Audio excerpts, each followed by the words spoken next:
5월 달입니다. 그래서 여러분들과 함께 이 가정의 달에 우리 가정에 필요한 어떤 부모 공경이나 또 자녀들 양육이나 이런 부분에 대해서 말씀을 나누고 싶은 마음도 많이 있었는데요.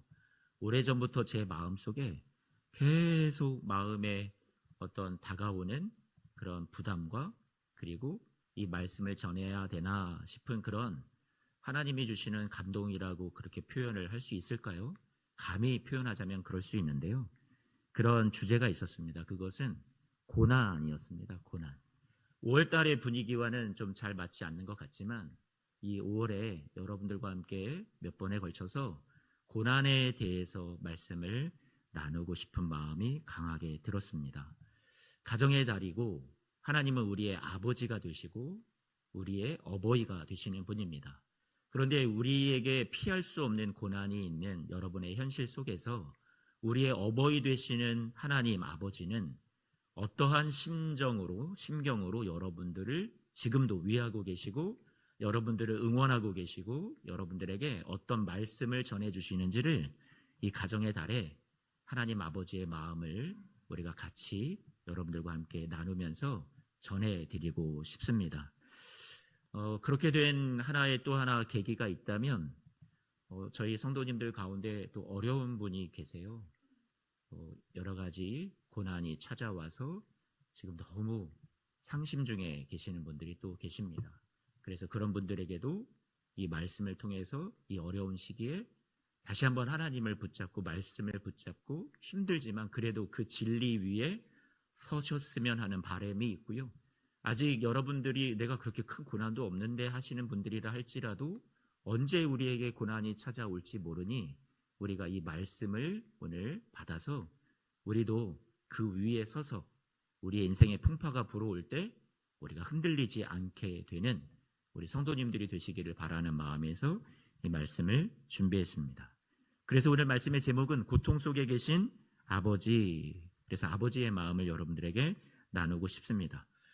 고난이라는 현실 앞에 우리는 왜 이런 일이 나에게 일어났는지 또 하나님 앞에 항의하고 많은 질문들이 생깁니다. 세상은 고통에 대해서 뭐라고 얘기해 주고 있냐면 두 가지 방식으로 보통 대개의 경우 반응하게 되는데요. 첫 번째는 이겁니다. 고통은 실패라고 여기게 합니다. 우리가 사는 현대 사회는 행복과 성공과 자아 실현이 인생의 목표가 될 때가 많잖아요. 그런데 불쑥 이 고통이라는 불청객이 찾아오다 보니까 우리의 인생이 가로막힌 것 같습니다. 내 자아 실현이 끝나버린 것 같고 장애물인 이 고통이 찾아왔을 때 너무나도 난감합니다. 불필요한 것 같고 무가치한 것 같은데 억울하게도 주소를 잘못 찾아왔는지 내게 찾아온 것입니다. 그래서 이 고난을 겪으면 사람들은 실패했다고 생각해요. 내 인생이 실패했다. 내 인생 망했다. 왜 나는 저 사람들처럼 남들처럼 살지 못하고 왜 이런 일들을 겪어야만 하는지 사람들을 무기력하게 만들고요. 그리고 외롭게 만듭니다. 또 다른 반응은 우리에게 찾아온 이 고통이 정해진 운명이라던가 아니면 하나님이 주시는 징벌, 심판으로만 생각하는 것입니다. 고난이라는 것은 어떤 운명적인 것으로 정해져 있는 게 아니거든요. 또 죄에 대한 대가로서 주어지는 것으로 우리가 꼭 그것을 필연으로 여기지 않아도 됩니다. 고난을 당하는 사람은 그래서 불운한 사람이고 아니면 하나님이 벌하시는 것이 맞을까요? 성경에 명확하게 그렇지 않다라고 말합니다. 요한복음 9장 말씀을 보면 나면서부터 이렇게 맹인된 사람이 있는데 제자들이 묻습니다. 이 사람 부모의 죄 때문에 그런 겁니까? 아니면 저 사람 본인의 죄 때문에 그런 겁니까? 그때 예수님은 이 사람의 죄도 아니고 부모의 죄도 아니다. 사람들이 이 죄의 원인 규명에 초점이 맞춰져 있을 때 예수님은 앞으로 이 사람 안에 하나님이 하시고자 하시는 일이 무엇인가? 하나님이 앞으로 나타내고자 하시는 일이 무엇인가에 예수님은 관심이 많으셨습니다.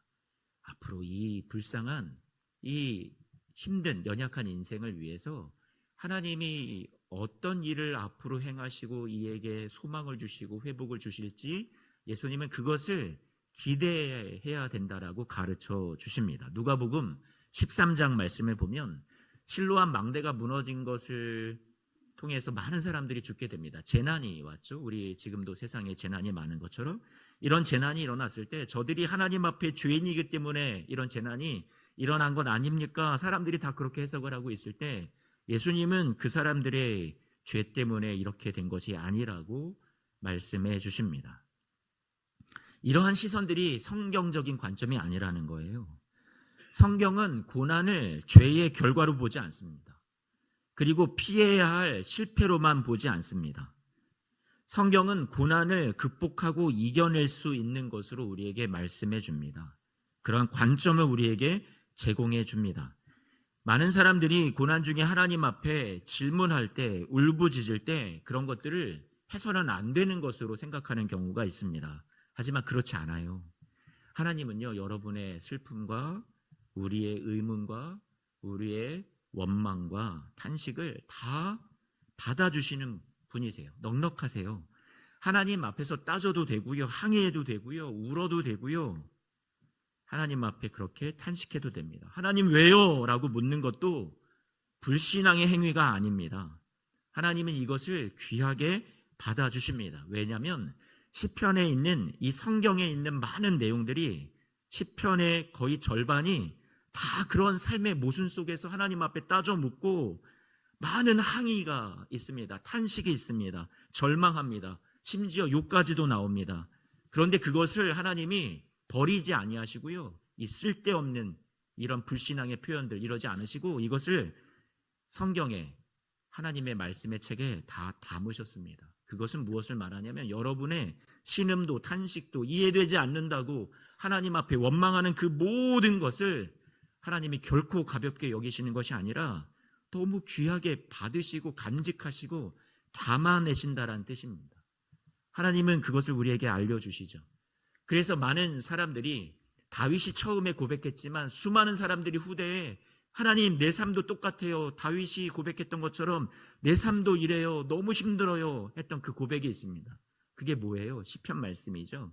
그게 시편 22편인데요 1절 말씀입니다. 내 하나님이여 내 하나님이여 어찌 나를 버리십니까? 어찌 나를 돕지 아니하십니까? 내 신음소리를 듣지 아니하십니까?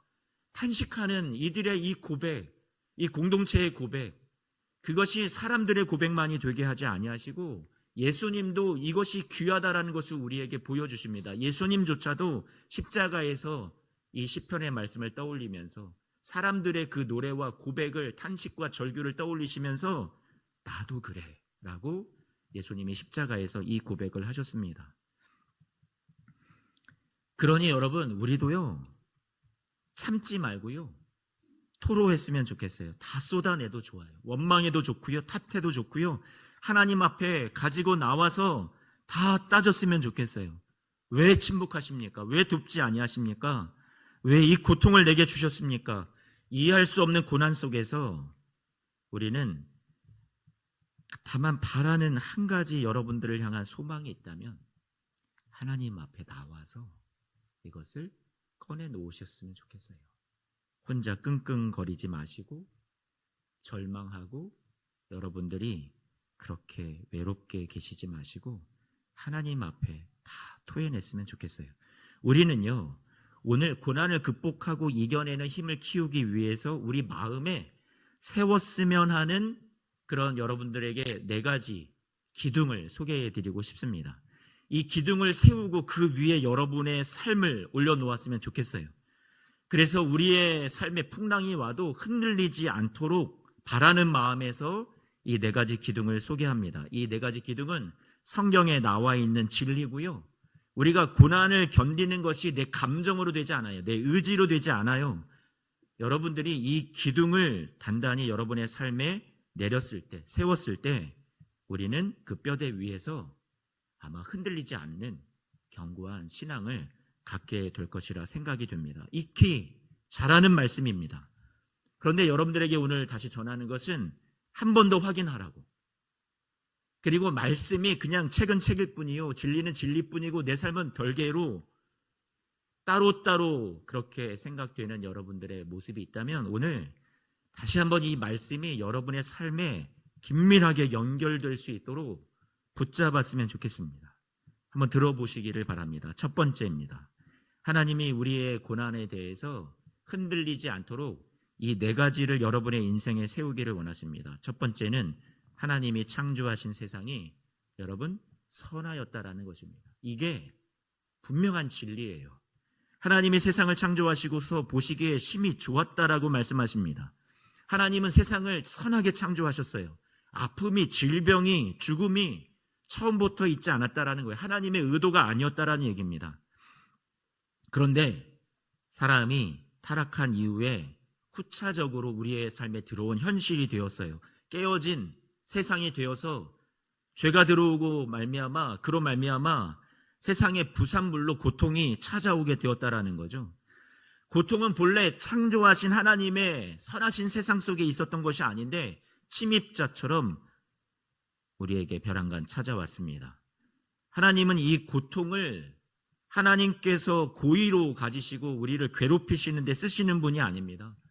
선하게 창조하셨다라는 것은 하나님이 우리가 고통 없이 살기를 원하셨고 죽음 없이 살기를 원하셨던 것입니다. 그래서 오늘 본문 에가서 3장 33절 말씀은 이렇게 말합니다. 우리가 같이 읽었던 오늘 본문이죠. 함께 다시 한 번만 읽어볼까요? 시작. 주께서 인생으로 고생하게 하시며 근심하게 하심은 본심이 아니시로다. 삶의 터전이 무너진 사람들이 이 에가서 말씀이 본문의 배경이 그렇습니다. 절망의 한복판에서 하나님 앞에 막 항의합니다. 우리를 버리신 거죠. 그런데 그에 대한 대답이 무엇이냐면 그들이 한탄하고 한숨 짓고 있을 때 그때 당신의 마음을 밝히십니다. 그게 뭐예요? 내가 인생으로 고생하게 하는 것이, 근심하게 하는 것이 내 본심이 아니란다라고 하나님이 이 말씀을 주신 겁니다. 네, 고난은요 하나님의 본심이 아니에요. 하나님의 본심은 저와 여러분들을 살리시는 거란 말이에요. 하나님의 본심은 우리의 행복이란 말이에요. 그래서 우리는 이렇게 말할 수 있습니다. 고통을 만날 때 여러분 이 첫 번째 진리의 기둥을 붙드십시오. 내 고통은 하나님이 의도하신 것이 아니라고. 때로는 이런 얘기를 듣습니다. 성도님들에게. 여러분의 인생에 고통이 찾아왔을 때 하나님 너무하세요. 내가 뭘 그렇게 잘못했다고 나한테 이런 고통을 주시나요? 근데 여러분 하나님이 여러분에게 고통 주기를 즐겨 하시는 분이 아닙니다. 하나님이 어떤 의도하신 게 아니란 말이에요. 하나님은 여러분들에게 선한 것을 주고 싶어 하시는 분입니다. 항상 좋은 것을 주고 싶어 하시는 분이라는 거예요. 우리가 이 고난 앞에서 쓰러지지 않기 위해서 이 첫 번째, 하나님은 여러분에게 선한 것 주기를 좋아하시는 분이라는 것을, 선하게 세상을 창조하셨다라는 것을, 이 진리를 붙들기를 원합니다. 두 번째입니다. 두 번째 우리가 붙들어야 될 것은 이 고통이 타락을 통해서 왔다라는 거예요. 인간의 죄 때문입니다. 하나님과의 관계를 깨뜨렸고요. 그 결과 세상이 이렇게 파괴된 거죠. 망가진 거죠. 질병도 죽음도 재난도 죄악이 세상에 들어오게 되어서 우리는 고통을 겪게 되었습니다. 그래서 우리는 주님의 구원이, 우리를 이 고난 속에서, 고통 속에서 건져주시는 주님의 구원이 너무나도 필요합니다. 우리는 이것을 두 번째 진리로 붙잡습니다. 깨어진 세상이 초래한 가슴 아픈 결과가 이 세상의 고난이구나, 고통이구나. 이것을요 여러분들이 성경이 밝히고 있는 것이니까 이것을 꼭 붙잡았으면 좋겠어요. 세 번째는 이것입니다. 세 번째는요 구속입니다. 제가 오늘 말씀에서 가장 강조하고 싶은 말씀이 이 세 번째 진리의 기둥입니다. 구속이라는 것은 저와 여러분들의 이 고난을 끌어안으신 하나님을 보여줍니다. 고통은 단지 인간의 여러분 타락의 결과로만 강조된다면요, 여러분 한번 생각을 해보세요. 하나님 무능하신 거예요. 그렇죠? 그리고 소극적이신 분이세요. 그런데 하나님이 여러분의 고통의 결과, 이 세상의 타락이 여러분에게 이것을 안겨준 것으로 끝내시지 아니하시고 우리의 고난 속으로 찾아 들어오셨습니다. 여러분을 홀로 내버려 두지 않으셨다라는 거예요. 복음은, 성경은, 기독교는 고난을 저 멀리서 하나님이 설명해 주시고 야 이해해라 이렇게 우리에게 말씀해 주시는 것으로 끝나는 종교가 아닙니다. 멀리서 위로하시는 정도가 아니라 직접 그 고난의 한 복판으로 찾아오셔서 이 고통의 문제를, 우리가 해결할 수 없는 문제를 친히 십자가 지시고 해결해 주신 분이 우리가 믿는 하나님입니다. 예수 그리스도의 십자가는 그래서 저와 여러분의 이 풀리지 않는 수수께끼와도 같은 이 고난의 문제에 대한 가장 하나님이 주실 수 있는 가장 깊은 대답입니다. 하나님이 고통을 없애지 못하시는 신이라면 무능한 신이에요. 고통을 없애실 수 있는 능력이 있으신데도 고통을 없애주시지 않는다면 잔인하신 신이에요. 그런데 하나님은 그 고통을 해결해 주시려고 이 고난의 항복판에 저와 여러분들의 이 망가진 세상에 직접 들어와 주셨던 거죠. 그게 십자가입니다. 그러므로 우리는 나의 고통을 생각할 때 하나님이 나의 고통을 모르신다라고 말을 할 수 없습니다. 왜요? 십자가가 나의 고통을 아시는 분을 증거해 주기 때문에 그렇습니다. 저와 여러분의 고통 앞에서 하나님은 멀리 계시지 않았습니다. 침묵하시지 않으셨습니다. 외면하지 않으셨습니다. 여러분의 그 자리에 찾아오셨어요. 예수님의 십자가는 나의 그 컸던 고난이 십자가 앞에서 그 의미를 생각을 해보면 내 고난이 작아질 수도 있구나라는 것을 깨닫게 되는 시작점이 될 수 있고요. 동시에 나를 안 돌보시냐고 의심했던 그 보이지 않았던 하나님의 사랑이 선명하게 드러나는 시작점이 십자가가 될 수 있습니다.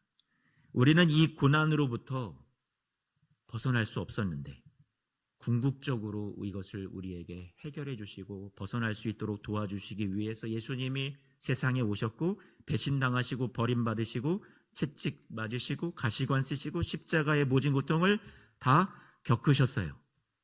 그래서 여러분들의 그 억울함과 고통과 눈물과 외로움의 자리를 우리 주님은 알고 계세요. 또 도와주실 수 있습니다. 우리의 고난을 이해하실 수 있다라는 증거가 십자가입니다.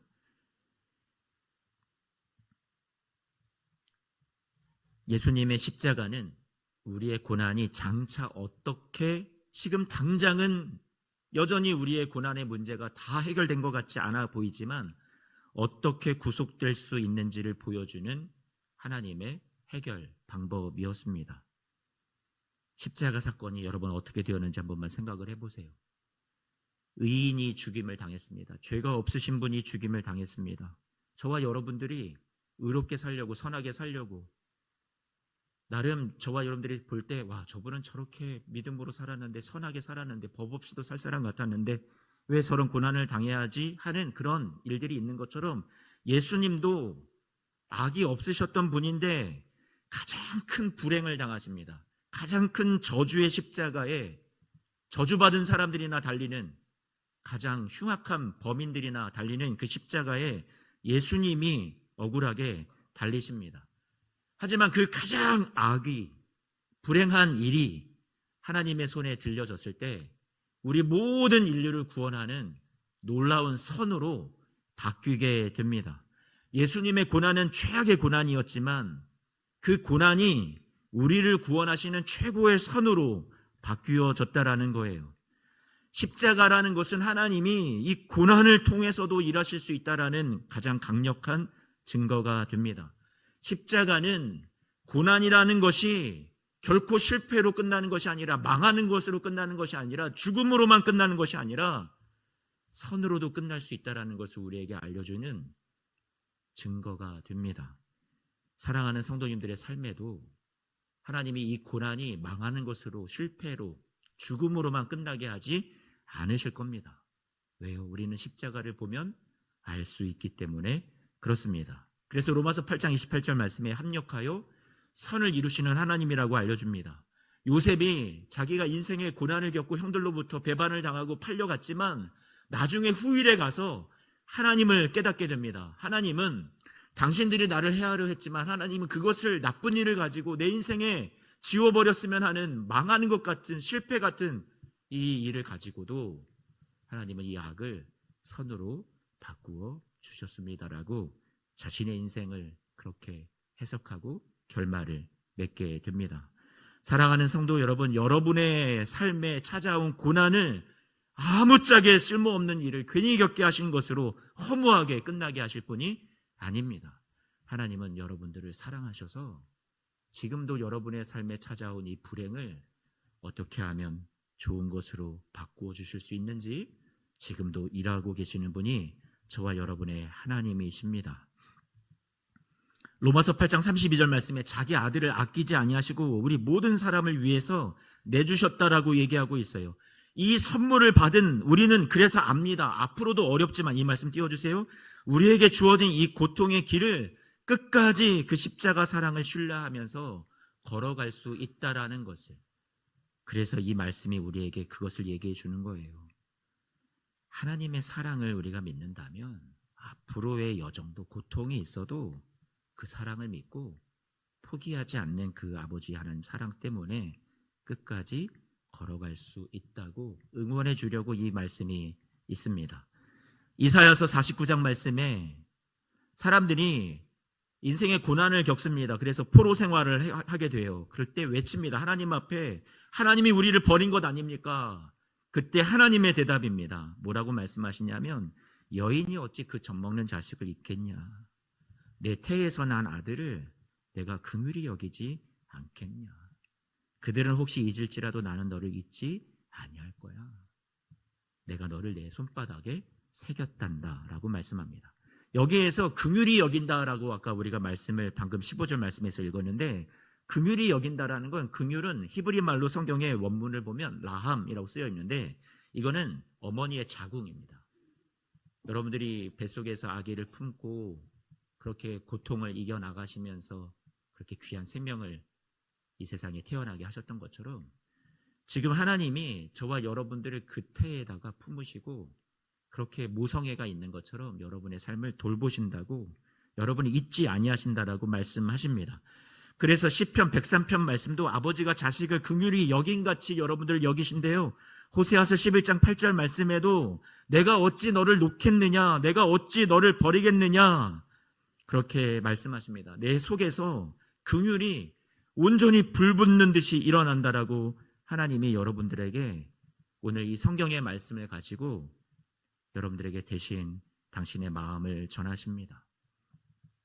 사랑하는 성도 여러분, 우리가 아버지 하나님께서 또 주 예수 그리스도를 보내주심으로 저와 여러분들을 이 고난에 홀로 내버려 두지 아니하시고 구속하셨다라는 것을, 여러분 이 고통에서 해방시켜 주시려고 이 세상에 찾아오셨다라는 것을, 그리고 여러분을 너무나도 잘 아신다라는 것을, 이해하신다라는 것을, 고난을 누구보다도 잘 도와주실 수 있다라는 것을, 당신이 품고 같이 가신다라는 것을 여러분의 마음속에 이 진리를 단단히 세우시는 우리 성도님들 모두가 되시기를 축복합니다. 마지막으로 네 번째 진리를 세울 것은 회복입니다. 이 고난은요 영원하지 않습니다. 성경에 약속합니다. 영광스러운 회복에 대해서 요한계시록 21장 4절 말씀입니다. 같이 한 번만 읽어볼까요? 시작. 모든 눈물을 그 눈에서 닦아주시니 다시는 사망이 없고 애통하는 것이나 곡하는 것이나 아픈 것이 다시 있지 아니하리니 처음 것들이 다 지나갔음이로라. 아무리 절망스러워도요, 하나님께서 이것을, 고통을 여러분들에게 이렇게 허무하게 끝나게 해주실 분이 아닙니다. 궁극적으로 가서는 하나님께서 이 모든 것을 저와 여러분들에게 눈물을 닦아주시고 다시는 사망이 없는 곳에서 여러분들을 회복시켜 주시는, 영광스럽게 만들어 주시는 때가 올 것이라고 성경은 단단하게 약속해 주고 있습니다. 이 말씀은 현재의 우리의 고통을 감정적으로만 살짝 덜어주려는 그런 약속이 아니에요. 무엇보다 확실한 여러분들의 미래이고 실제입니다. 이 성경의 말씀, 이 진리의 약속에 대한 확신이 저와 여러분들을 오늘을 견디게 합니다. 우리의 끝은 고통이 아니에요. 하나님이 이 고통으로부터 회복시켜 주실 것에 대해서 방금 읽었듯이 말씀으로 약속해 주고 있습니다. 고난은 영원하지 않습니다. 장차 새로운 하늘과 새 땅을 우리를 위해서 주님께서 허락해 주신다라고 말씀해 주셨습니다. 더 이상 슬픔도 상실도 눈물도 헤어짐도 존재하지 않을 겁니다. 그래서 로마서 5장 말씀을 보면, 여러분 우리가 가진 이 소망이요, 5장 5절 말씀 한 번만 띄워주실래요? 여러분들에게 부끄럽게 하지 아니하신대요. 여러분들이 이것을 붙잡고 미래를 소망하고 장차 올 회복과 영광을 내가 소망으로 붙잡고 있을 때 여러분들 훗날에 가서 절대로 이 소망이 부끄럽게 하지 않으실 하나님입니다. 말씀을 마칩니다. 고난은 누구에게나 찾아옵니다. 그런데 우리는 무너지지 않기 위해서 이 진리의 말씀을 우리가 붙잡아야 됩니다. 그리고 그 위에 서야 됩니다. 감정으로 이길 수 없습니다. 내 의지로 이길 수 없습니다. 낙천적인 성격으로만도 버틸 수 없습니다. 우리는 우리의 삶에 우리의 신앙에 오늘 이 네 가지를 세울 것을 여러분들에게 도전하고 권면했습니다. 네 가지를 기억해 주십시오. 창조, 타락, 구속, 회복. 성경에 이 누구나 다 알 법한 이 교리와도 같은 이 기본적인 진리가요, 여러분들에게 오늘 살아가는데 필요합니다. 그 위에 여러분의 삶을, 믿음을 올려놓아 주세요. 그래야 고통이 와도 우리는 무너지지 않을 수 있습니다.